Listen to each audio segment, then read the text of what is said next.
¿Un poco mejor? Un poco mejor. Ya. Eh, bueno, hermanos, como ustedes ya saben, hace ya varios meses, en ocasiones a veces más seguido, a veces más distanciado en el tiempo, hemos estado estudiando las últimas horas del Señor, los últimos días del Señor y las últimas veces han sido en realidad las últimas 3 horas y ahora ya estamos en los últimos instantes de nuestro Señor antes de morir. Y ahora hemos llegado ya al punto donde nuestro Señor, estando colgado en el madero, habiendo cargado los pecados de la humanidad, los pecados tuyos y míos, y habiendo sido separado de su Padre momentáneamente, y el ya haber dicho está consumado, haber dicho esa palabra de victoria, estando todo listo, el Señor entonces expira, el Señor entrega su vida. Entonces, justo antes de entregar su espíritu, de entregar su vida, el Señor dice una última palabra. Podríamos haber pensado que con está consumado estaríamos listos y que sería la última palabra, la palabra de victoria, la palabra de triunfo, la palabra que nos dice que la sustitución fue hecha, que nuestra salvación fue comprada. Pero hubo una palabra más que el Señor dijo en esa cruz. Y hoy día, por la gracia del Señor y por su Espíritu, esperamos entrar un poco en la riqueza de esa última palabra, de esa última frase que dijo el Señor en la cruz. Y la encontramos en el Evangelio de Lucas. Voy a compartir la pantalla para que lo puedan leer conmigo.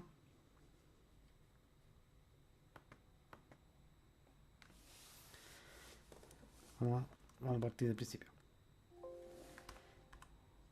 La lectura está en Lucas capítulo 23. Así que voy a leer, hermanos. Dice así. Cuando era como la hora sexta, hubo tinieblas sobre toda la tierra hasta la hora novena. Y el sol se oscureció, y el velo del templo se rasgó por la mitad. Entonces Jesús, clamando a gran voz, dijo, Padre, en tus manos encomiendo mi espíritu. Y habiendo dicho esto, expiró. Cuando el centurión vio lo que había acontecido, dio gloria a Dios, diciendo, verdaderamente este hombre era justo. Entonces veamos primero este pasaje en este contexto general. Ya hemos dicho anteriormente que el Señor fue crucificado a la hora tercera, que sería las 9 de la mañana nuestra, y a partir de la hora sexta, que sería el mediodía, donde hay más sol, hubo tinieblas, sin duda una tiniebla sobrenatural que cubrió toda la tierra. Y esto ocurrió hasta la hora novena, es decir, hasta las 3 de la tarde. Y nos dice que pasaron varios eventos, entre ellos el velo del templo se rasgó, queriendo decir que lo que estaba en ese templo quedaba atrás, que ahora la verdad estaba en Jesús. El foco, la cámara divina, sale del templo de Israel. Ahora eh, el velo del templo es el cuerpo de Jesús, como nos dice la palabra, ¿cierto? El velo de su cuerpo. Y al final de estas 6 horas y al final de estas 3 horas de oscuridad, Jesús se nos dice que clama a gran voz. Su última palabra no fue una palabra que dijo despacio, fue una palabra a gran voz. Padre, en tus manos encomiendo mi espíritu. Y habiendo dicho esto, expiró. Es decir, murió. Y se nos dice que había un centurión romano ahí, y entendemos que el centurión es un soldado que es encargado de 100 soldados, por eso es centurión. Vio lo que sucedió, dio gloria a Dios, diciendo verdaderamente este hombre era justo. Porque lo que aconteció en ese momento era algo que él nunca había visto, una muerte que era la misma muerte que él había visto muchas veces, como centurión romano, una muerte por crucifixión, pero fue una muerte al mismo tiempo completamente distinta. Porque el Señor Jesús, estando en esa cruz, no dijo palabra mala alguna, sino que Él perdonó a los que estaban ahí, Él se preocupó de su madre, Él, él dijo tengo sed, Él dijo está consumado, cosas que Él nunca había escuchado decir a otra persona. Y finalmente dice, Padre, en tus manos encomiendo mi espíritu.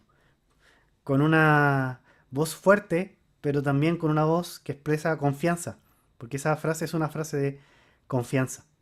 Entonces él se dio cuenta, viendo la crucifixión del Señor, que nuestro Señor era completamente distinto, que su muerte era una muerte distinta y que Él era justo.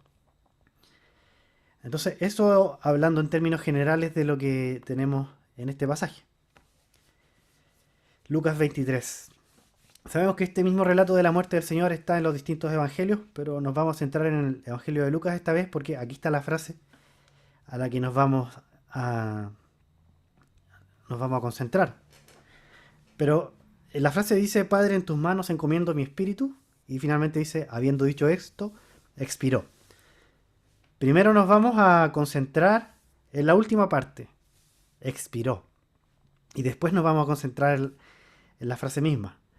En primer lugar vamos a hablar algunas cosas que pueden ser un poco complicadas, un poco teológicas, pero en realidad es importante saber estas cosas porque si no lo definimos podemos entrar en incluso en algunas herejías, como ha pasado a lo largo de la historia.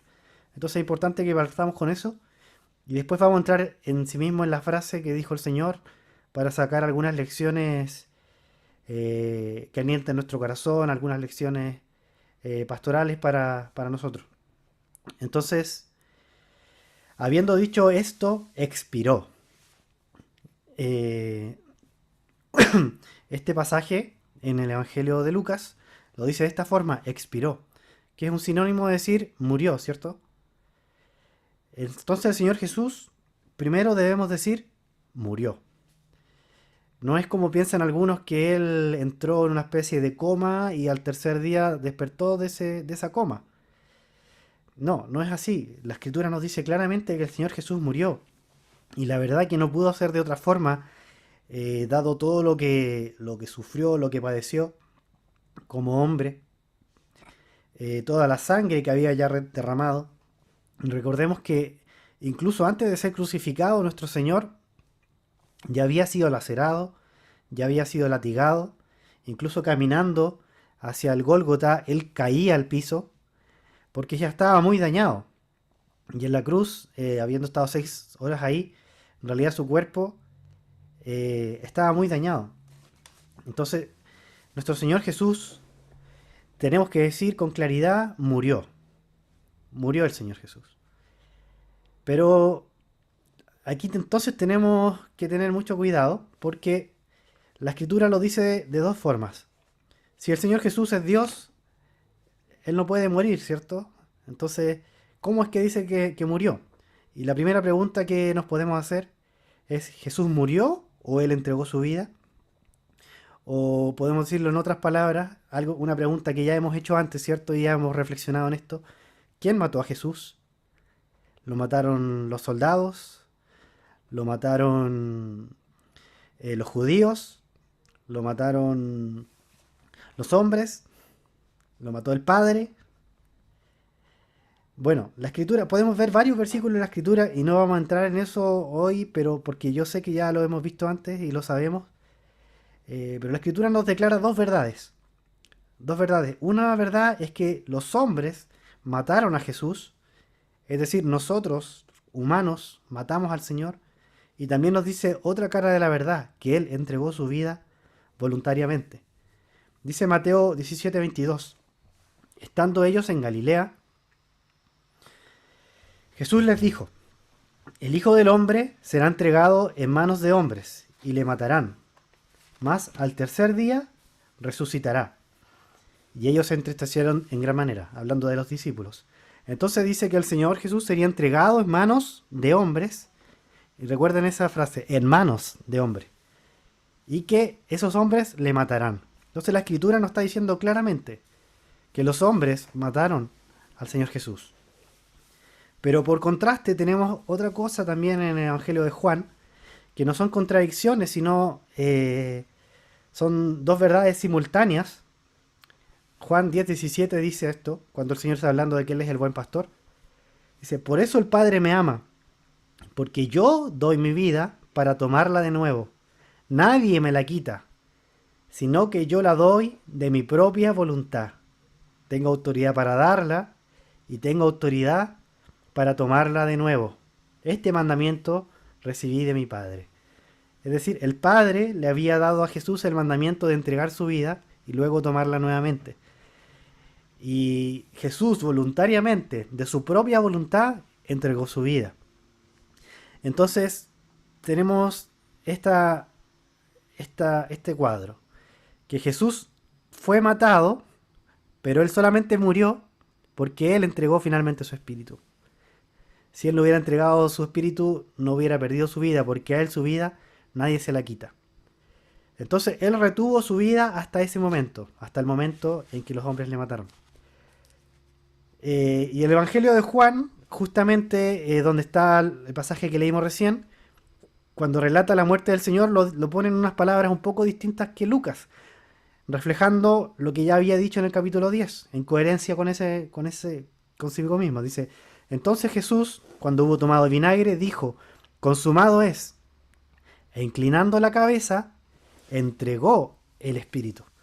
Entonces aquí tenemos un verbo que está en actitud activa, ¿cierto? Él entregó su espíritu. En contraste con lo que vemos en Lucas, que nos dice que es un verbo pasivo que dice expiró. El Señor murió. Entonces, hermano, es un primer tema que lo paso para que lo tengamos claro solamente como introducción y también para que seamos librados de algunos errores. Y la otra pregunta que podemos hacer, que es importante, es, ¿Dios murió en la cruz? Y es una pregunta quizás un poco capciosa, un poco quisquillosa. La respuesta corta, porque hay una respuesta corta y una respuesta larga. La respuesta corta es que sí. ¿Por qué? Porque Jesús es Dios encarnado. Jesús no es dos personas coexistiendo en un mismo cuerpo.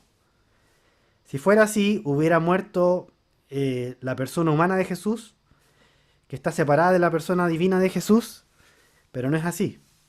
Hay herejías, esas herejías se llaman nestorianismo. Decir que Jesús son dos personas en un cuerpo, o sea, que es una persona divina que vino y poseyó un cuerpo humano. No es así. También es mentira decir que Jesús es solamente un espíritu y que no vino en carne, lo que dice la carta de Juan, ¿cierto? Eso también es una falsedad. Entonces no es como que simuló una muerte siendo un espíritu. No, Jesús es el Dios hombre. Es realmente Dios o verdaderamente Dios y es verdaderamente hombre en una persona. La forma correcta de decirlo, hermanos, es que es dos naturalezas en una sola persona. O como lo dicen un poco más complicado los teólogos, es la unión hipostática de las dos naturalezas, divina y humana. Esta es una verdad que todos sabemos, hermano. Yo entiendo que acá nosotros tenemos todos una sana doctrina, pero es importante que lo reafirmemos porque hay muchas doctrinas dando vuelta en este momento. Si usted se pone a ver YouTube, va a encontrar videos muy lindos y va a empezar a ser engatusado, pero de repente se da cuenta que tienen estas doctrinas de que Jesús no era completamente Dios o de que Jesús no era completamente hombre. Y ahí van a entrar, por ejemplo, en algunas líneas del judaísmo mesiánico, que son tan populares, pero son peligrosas, hermano, y digámoslo así, son peligrosas porque remueven fundamentos de nuestra confesión, de la misma persona del Señor Jesús. El Señor Jesús es Dios y es hombre. Entonces, ¿Dios murió en la cruz? Sí, porque Jesús es Dios. Pero vayamos un poco más allá. Dios no puede morir, porque Dios es la vida. Y también Dios no puede cambiar, Dios es inmutable. Entonces, ¿qué murió en la cruz? La humanidad de Cristo, su cuerpo físico, murió en la cruz. Pero la divinidad no muere. Quizá se está complicando su mente, pero no se complique mucho, hermano. Créalo, acéptalo, medítelo. Jesús son dos naturalezas, no dos personas. El cuerpo de Jesús, su humanidad, murió. Y vayamos más allá incluso, hermano. Nosotros como humanos no somos solo cuerpos. Sabemos que tenemos un hombre exterior y tenemos un hombre interior.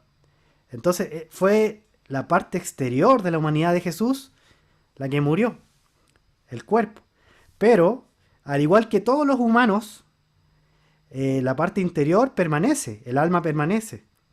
Y Jesús mismo dijo en ese momento, en tus manos encomiendo mi espíritu, porque su cuerpo era el que estaba muriendo, pero su espíritu permanece.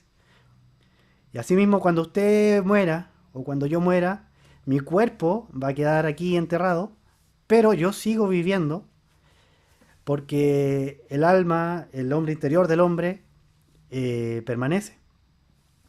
Así es como vemos en Apocalipsis, por ejemplo, que claman las almas de los que habían muerto, ¿cierto? Viendo lo que pasa en la tierra. Entonces, la existencia permanece después de la muerte. Y eso, hermanos, es una verdad cristiana, pero también es algo que de alguna forma todas las culturas desde los tiempos más remotos de la humanidad han visto por algún testimonio interior de que la vida continúa después de la muerte. Así es como vemos que antiguamente se encuentran tumbas de las personas que la enterraban con sus bienes para que se las llevaran, ¿cierto? Entonces es algo que el hombre sabe casi por instinto, que la vida continúa después de la muerte. Solamente las corrientes modernas del ateísmo, del materialismo, niegan esto, pero es una verdad que es casi universal. Entonces, tengamos cuidado. ¿Dios murió en la cruz? Sí, porque Jesús es Dios, pero la divinidad de Jesús no muere. Es lo mismo que cuando decimos que María fue madre de Dios, que también puede ser peligrosa esa frase, pero es cierta, porque Jesús es Dios. Entonces no podemos separar a Jesús en dos personas. Y esa verdad de que María es madre de Dios fue una verdad que la iglesia tuvo que establecer para derrocar algunas herejías que se estaban levantando. Entonces, eh, sí, Dios murió en la cruz, pero estamos hablando como con mucho cuidado cuando decimos eso. Hay un cántico que es hermoso, que dice, qué gran misterio es que muera Dios por mí. Maldito tú fuiste por mí. Es un cántico hermoso, pero tenemos que cantarlo con ese cuidado. No es que Dios haya muerto, mucho menos que Dios haya dejado de existir en ese momento. Eso sería entender completamente mal lo que estuvo pasando en el momento, en ese momento. Jesús murió. La humanidad, el cuerpo físico de Jesús, experimentó la muerte. Y Dios, en Cristo, experimentó de esa forma la muerte, pero Dios no murió. ¿Ya? Entonces, tengamos cuidado con esa frase. Hay otro himno también que es muy precioso de Charles Wesley, que dice, ¿y cómo puede ser que yo obtenga en la sangre de Cristo tan grande don? Y el coro dice, sublime amor, ¿cómo puede ser que tú, mi Dios, murieras por mí? Y es hermoso ese himno, pero tenemos que cantarlo con ese cuidado. ¿Cómo puede ser que tú, mi Dios, murieras por mí? Y podemos también mencionar un versículo que está en Hechos que dice que la iglesia de Dios que Él compró con su propia sangre, dando a entender que es la sangre de Dios la que compró la iglesia. Pero al leer esa frase entendemos que es la sangre del Dios encarnado, Jesús, en su humanidad que derramó su sangre. Entonces, bueno, eso es solo un paréntesis para que tengamos cuidado también con cuando leemos estos pasajes, cómo lo entendemos y seamos librados del error, porque las enseñanzas están por todos lados ahora y podemos ser confundidos. Así que tengamos esto claro. En Jesús habían dos naturalezas en una sola persona. Y eso a veces no se nota, pero donde se nota claramente es en el jardín del Getsemaní. Si quiere profundizar en eso, puede escuchar el mensaje que hablamos de eso, que es parte de esta misma serie. Ahí profundizamos un poco más en ese tema. Entonces, hermanos, partimos con el final del versículo. Habiendo dicho esto, expiró. Ahora devolvámonos y vayamos a la parte que dice: Padre, en tus manos encomiendo mi espíritu. Y vamos por parte. Primero, el Señor Jesús, al decir esta frase, está citando un salmo, como ya lo he hecho muchas veces en la misma cruz, el Salmo 31. Y esto primero nos habla de que el Señor era un hombre lleno de la palabra. Y era una persona que pudo encontrar el libro de los Salmos, una expresión para cada uno de sus momentos. Y eso mismo deberíamos hacer nosotros, hermanos. Deberíamos impregnarnos tanto del libro de Salmos que para cada emoción, para cada situación que estemos pasando, podamos orar de alguna frase que aparece en el libro de Salmos.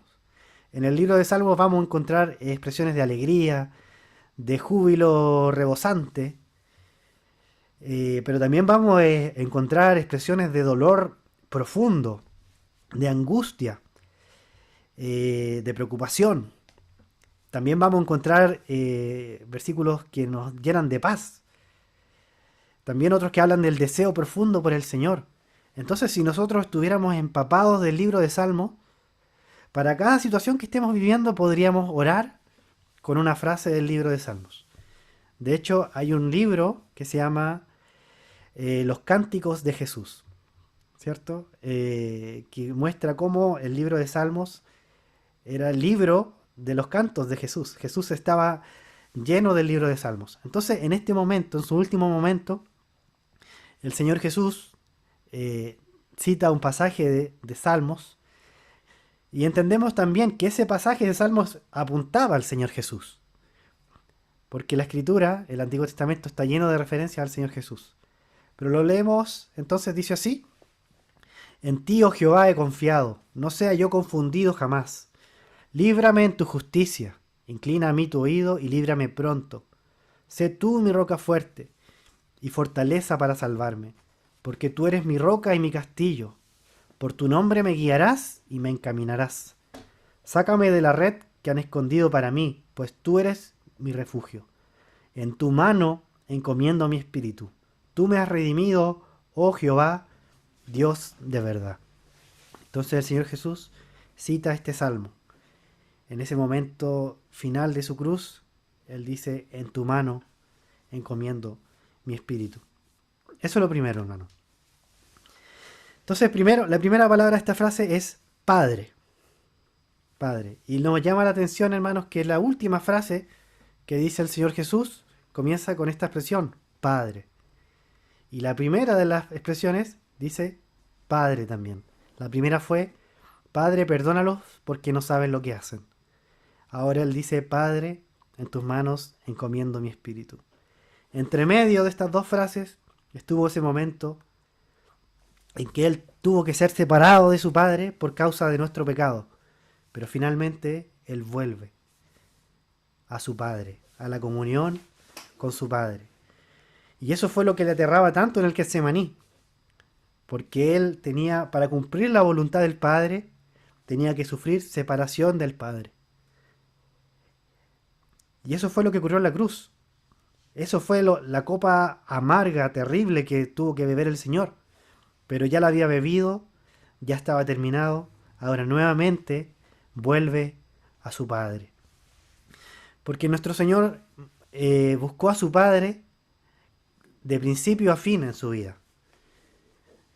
En el Sermón del Monte, si usted lo lee, encontramos que el Señor nos enseña quién es nuestro Padre y cómo Él cuida de nosotros, ¿cierto? En particular en Mateo capítulo 6. Cuando el Señor nos enseña a orar, Él dice: Padre nuestro. porque él estaba en comunión completamente con su Padre. Y son varias las menciones en el Sermón del Monte. Si no me equivoco, son más de 10. Luego en el aposento alto, en Juan 14 al 16, el Señor nuevamente menciona más de 40 veces al Padre, porque el Padre estaba en el centro de la vida de Jesús. Y sabemos que cuando hablamos de Juan 14 al 16, son aquellos pasajes que nos enseñan del Espíritu Santo, ¿cierto? Pero en esos pasajes se menciona tanto al Padre, ¿cierto? Cuando dice, por ejemplo, el que me ama, mi palabra guardará, eh, y mi Padre le amará y vendremos a él y haremos morada con él. Cuando también dice, no se turbe vuestro corazón, creéis en Dios, creed también en mí. En la casa de mi Padre hay muchas moradas, etcétera, etcétera. Entonces, el Señor nos acerca al Padre, Él habla siempre del Padre, el Padre está en el centro de su vida. Después en la oración sacerdotal, nuevamente el Señor varias veces menciona al Padre, unas 6 veces si no me equivoco. Porque el Padre estaba en el centro de la vida de Jesús. Todas las mañanas entendemos que nuestro Señor buscaba a su Padre en oración. Nos dice el Evangelio de Marcos que a veces buscaban al Señor Jesús y no lo encontraron porque Él se había apartado a un lugar para estar con su Padre. Y cada ocasión importante de su vida nos damos cuenta que Él se aparta de la gente para estar con su Padre antes de elegir a los discípulos, ¿cierto? A los apóstoles. Cuando estuvo en el Getsemaní se aparta. Y así en cada ocasión importante Él se aparta para estar con su Padre. El Padre siempre estuvo en el centro de la vida de Jesús. En el centro. Y así mismo debe ser con nosotros, hermanos. Cuando entendemos que el Padre de Jesús es también nuestro Padre. Cuando entiendes que su Padre es tu Padre y es mi Padre. Y que en realidad lo que Él hizo fue para poder decir, vuelvo a mi Padre y a vuestro Padre, a mi Dios y a vuestro Dios. Porque Él murió en la cruz para que nosotros tuviéramos una relación restaurada, la relación con nuestro Padre. Así que, Padre. Empezó con el Padre, terminó también con el Padre. Ahora dice la palabra, en tus manos. En tus manos encomiendo mi espíritu. Enfaticemos entonces ahora la palabra en tus manos. Y como les dije delante, en ese versículo que dicen que los hombres le matarán, ahí se dice, el Hijo del Hombre será entregado en manos de hombres. Ay, hermanos, qué peligrosas son las manos de los hombres, ¿cierto? Qué peligrosas, qué traicioneras pueden ser. Las manos de los hombres nos pueden apuñalar por la espalda. ¿Cuántas veces nosotros mismos hemos mentido, hemos engañado? Porque no se puede confiar en las manos de los hombres. Las manos de los hombres mataron al Señor Jesús. Pero ahora el Señor se entrega en otras manos. Primero Él fue entregado a las otras manos, pero ahora Él se entregó a las manos que sí, a las manos que no son las que te van a matar. Son las manos que te van a recibir. Son las manos que te van a cuidar. ¿Cuáles son las manos del Padre? Veamos un par de versículos que están en el libro de Isaías. Buscando el tema de las manos, encontré estos dos pasajes que están justamente en Isaías 48 e Isaías 49. Es como si el profeta tenía una visión especial de las manos del Padre, de las manos de Dios. Dice Isaías 48:13, mi mano fundó también la tierra, y mi mano derecha midió los cielos con el palmo. Mire, hermano, las manos de Dios son manos que fundaron la tierra y manos que midieron los cielos con el palmo. ¿Qué nos está queriendo decir esta figura? Es que las manos de Dios son grandes, grandes, tan grandes que miden la tierra, perdón, miden los cielos. Los cielos, hermano, la tierra es grande, pero los cielos, ¿de qué tamaño son los cielos? Con su palmo. Nuestro Padre mide los cielos. Esas son las manos a las que el Señor se entregó. Esas son las manos a las que nosotros nos entregamos. Qué benditas manos, hermanos. ¿Podemos tener alguna desconfianza si es que vamos a estar en estas manos que miden los cielos con el palmo? ¿Podemos tener algún temor si estamos en estas manos? Y viene a mi mente siempre lo que está en Mateo 6, que no voy a mencionarlo, pero se lo dejo, hermano, para que lea Mateo 6 y vea a ese Padre bondadoso, a ese Padre que cuida, a ese Padre que alimenta. Después, Isaías 49:15 dice así: ¿se olvidará la mujer de lo que dio a luz para dejar de compadecerse del hijo de su vientre? Obviamente decimos que no, ¿cierto? O sea, una madre, las hermanas que son madres, saben cuán grande es el apego que se produce con un niño. Que una madre no podría abandonar a su niño. Se produce algo que el Señor creó, algo biológico, que se produce un apego que la madre debe cuidar a ese niño. La madre se compromete en cuerpo y alma para día y noche cuidar a ese niño que se despierta muchas veces en la noche, como mi hijo, pero la madre está ahí cuidando al bebé, porque el Señor puso eso en las madres. ¿Se olvidará la mujer de lo que dio a luz para dejar de compadecerse del hijo de su vientre? Y aquí dice, aunque olvide ella, yo nunca me olvidaré de ti. Ese es nuestro Padre. He aquí que en las palmas de las manos, esas palmas que miden los cielos, en esas palmas te tengo esculpida. Delante de mí están siempre tus muros. Está hablándole a Jerusalén, ¿cierto? A la ciudad de Jerusalén. Pero también te está hablando a ti y le está hablando a su iglesia. ¿Se olvidará el Padre de su iglesia? ¿Se olvidará el Padre de ti? No, porque incluso aunque una madre olvidara al fruto de su vientre, nuestro Dios, nuestro Padre, no se olvidará de nosotros. Aleluya, aleluya. Estamos seguros en las manos de nuestro Padre Celestial. En esa palma, hermano, en ese palmo que mide el universo. Estamos seguros. Gracias por esas manos. Gracias, Padre, por tenernos en tus manos. Sigamos, hermanos. Después encontramos que el Señor dice, encomiendo mi espíritu. Y esta ya es la última diapositiva. Dice, Padre, en tus manos encomiendo mi espíritu. Busqué en el diccionario qué es encomendar. Dice, y saqué 3 de los significados que aparecen ahí. Habían 7 significados. Encargar a alguien que haga algo o que cuide de algo o de alguien. Entonces el Señor Jesús está diciéndole al Padre, te encargo a ti, Padre, que tú cuides de mi espíritu. Te encargo a ti, Padre. También dice dar encomienda o hacer comendador a alguien. O sea, hacer responsable a alguien respecto a algo. O sea, el Señor dijo, Padre, te hago a ti responsable de lo que pase. Te dejo en ti la seguridad de lo que vaya a pasar. Y finalmente dice ponerse en manos de alguien. Entonces el Señor Jesús, al decir encomiendo al Padre, está entregándose en confianza absoluta al cuidado del Padre. Y entendemos que sea así durante la vida, ¿cierto?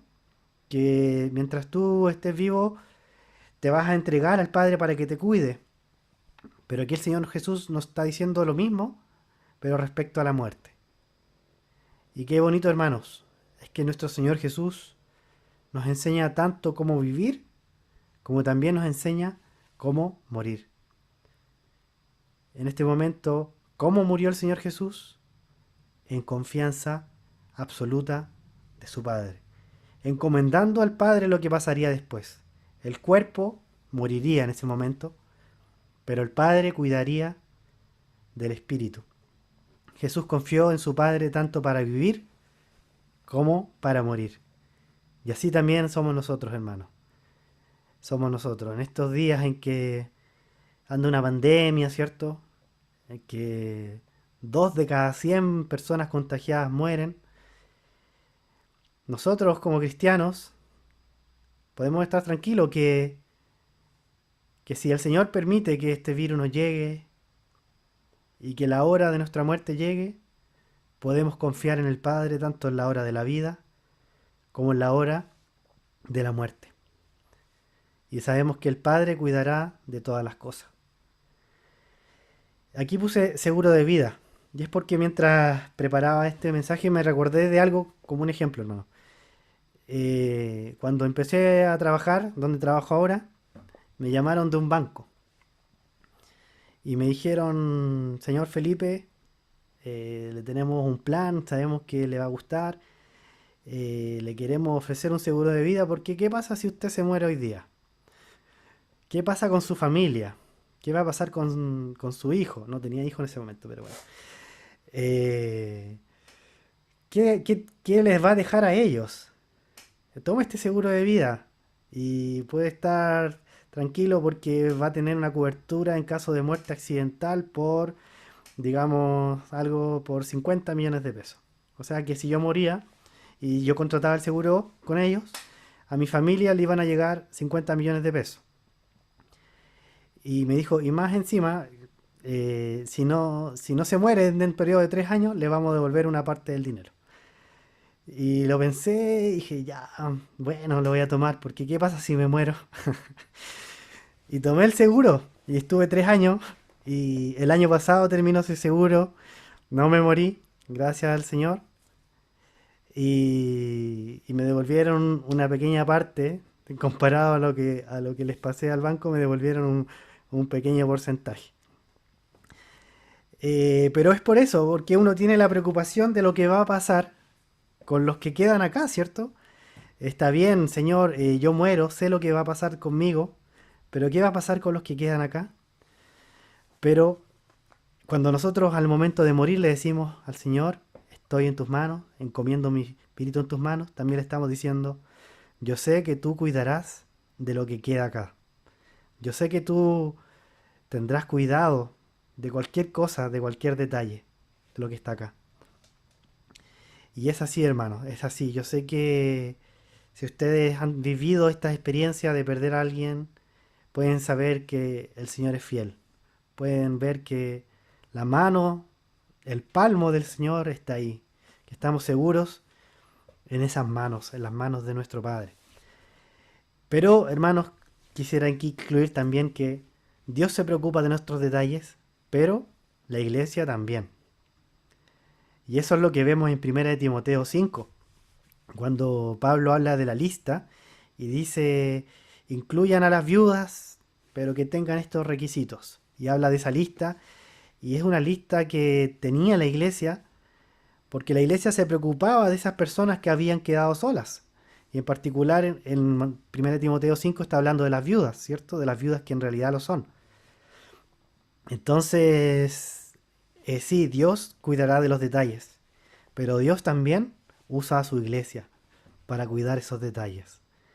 Así que también queda el llamado para la iglesia de cuidar esos detalles. Si llega la hora de tu muerte, hermano, puedes estar seguro de tu vida, de la vida de los que te rodean, porque estamos en las manos del Señor. Pero la iglesia también tiene esta encomienda de preocuparse de los que quedan, de los que están quedando. Les invito también entonces, hermanos, a que además de leer Mateo 6 también lean 1 Timoteo 5 para ver esto. Y para ir terminando, hermanos, les quiero dejar un ejemplo también que le puse despertar en otra cama, en la otra cama, que lo dice el hermano Rick Warren. Algunos lo deben conocer. Eh, Porque como les venía diciendo, hermano, el Señor Jesús confió en su Padre completamente en su vida y completamente en su muerte. Pero el momento de la muerte es como que no sabemos qué va a pasar con exactitud. Sabemos que somos salvos, sabemos que estaremos con el Señor. Pero los detalles no los sabemos, ¿cierto? Pero sí sabemos que podemos confiar en nuestro Padre. Y sabemos que la muerte para los creyentes, como decía la hermana Patti por el Espíritu, es algo bueno. Estar con Cristo es muchísimo mejor. Es muchísimo mejor. No es un poco mejor, ¿cierto? No es simplemente como ya estoy tranquilo. Es muchísimo mejor, hermano. Es mejor partir que estar acá. Y Pablo dice, estoy acá simplemente porque el Señor me quiere seguir usando. Parafraseando un poco ese pasaje, ¿cierto? Pero yo preferiría estar con Cristo, dice. Es muchísimo mejor. Y probablemente Pablo había tenido la experiencia sobrenatural de ver las realidades celestiales. Porque él dice que conoció a un hombre, ¿cierto? Que no sabe si en el cuerpo o fuera de él. Vio esas realidades celestiales. Y son cosas que ni siquiera se pueden mencionar. No hay forma de decirlo con el lenguaje humano. O sea, es tan mejor, hermano, lo que viene después, que ni siquiera hay palabras. Dice la palabra también, cosas que el ojo del hombre jamás vio, el Señor tiene preparadas para los que le aman. Entonces, hermanos, ¿qué podemos concluir? Que la muerte es preciosa. La muerte para los creyentes es algo maravilloso, es algo que podríamos incluso decir deseable, porque estar con Cristo es deseable, es maravilloso, es precioso. Y para terminar, bueno, les voy a dar este ejemplo de despertar en la otra cama. El hermano Rick Warren decía que él imagina la muerte como cuando el niño se va en la noche a acostar con los papás, ¿cierto? Quiere dormir junto con los papás y se queda dormido, rico ahí con los papás y no sabe cómo, pero en la mañana despierta en su cama, ¿cierto? ¿Qué pasó aquí? No sé qué pasó si yo estaba allá, ahora estoy acá. Así mismo va a ser cuando nosotros partamos, hermano. Nos vamos a quedar dormidos y sin saber cómo vamos a despertar en la otra cama. Es solamente un ejemplo, hermano. Qué hermosa es la muerte para los creyentes. Qué preciosa es la muerte para los creyentes. Porque Cristo aseguró nuestra vida después de la muerte. Como dice la alabanza, hermanos, si me llamara hoy mi Dios a su presencia, no habrá temor, confiado iré. ¿Por qué? Porque he creído que la sangre de Jesús lavó mis culpas allí en la cruz. Llegará el día, hermanos, que nos quedemos dormidos y despertemos en la otra cama. Y va a ser muchísimo mejor. Estaremos con Cristo para siempre. Como le dijo el Señor al ladrón, hoy estarás conmigo en el paraíso. Bendito Señor. Bendita realidad la que nos espera. Cuando seamos librados de este cuerpo físico, de este cuerpo sujeto a corrupción, y estemos con el Señor para siempre. Gracias, Señor, porque nos prepara para vivir y nos prepara para morir. Bendito sea su nombre. Gracias, Señor. Amén.